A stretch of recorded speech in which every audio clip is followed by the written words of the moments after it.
Now, what needs to be done, I think, is you have to have a stronger focus by police officers, or for police officers, on not using tasers until absolutely necessary. Certainly not using them as a first strike type of weapon.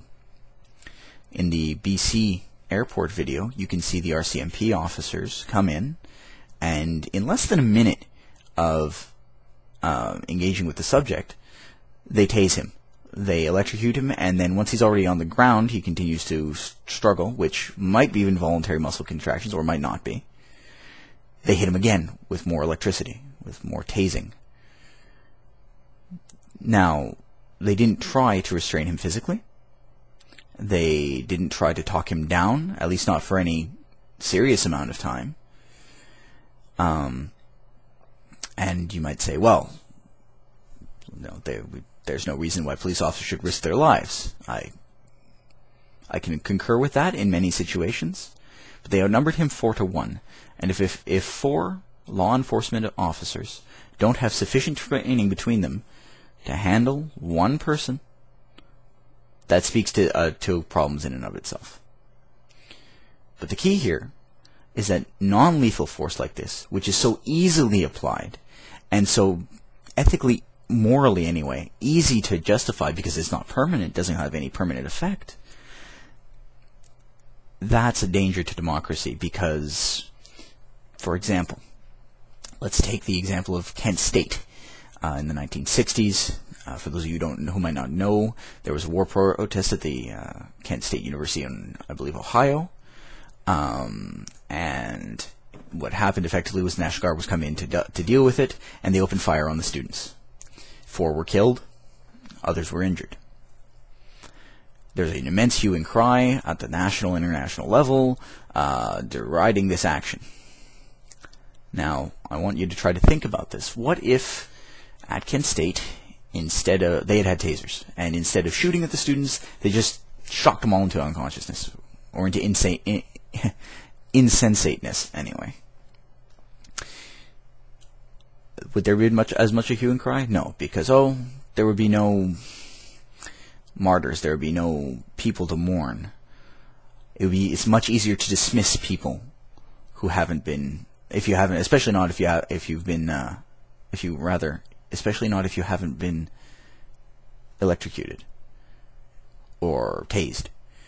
Now, for those of you who'd like to, who say that, these people are whiners, I'd like you to look at, there's a video linked, which is of a former police officer setting up a test, and he has 3 teenagers linked arm in arm, and he puts the electrodes on either side of them, and he runs it through, and it knocks all 3 of them down.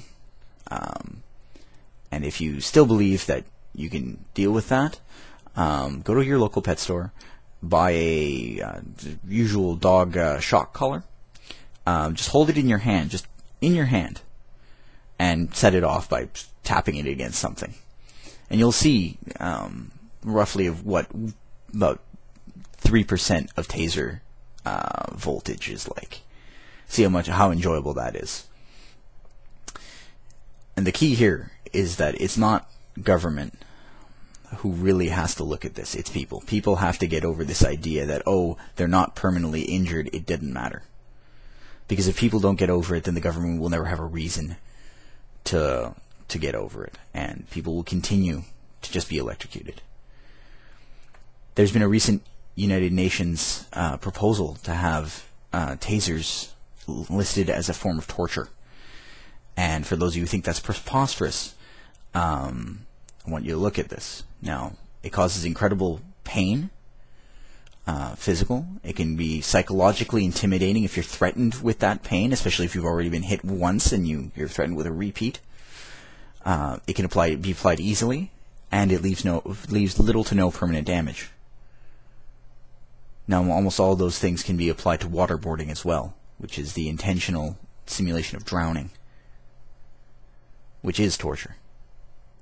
So you, and your government, and your law enforcement officers need to really think about that. Taser should be a police officer's second to last line of defense. The last one is his firearm. Anything beyond that, there should be other techniques used. And if not, then it'll just snowball. And where are we going to be if dissenters, if resistors are just electrocuted? And it's happening. People who don't want to leave a library get shocked.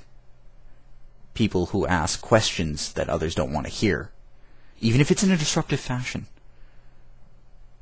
they're held down and electrocuted. You need to think about that. Thank you.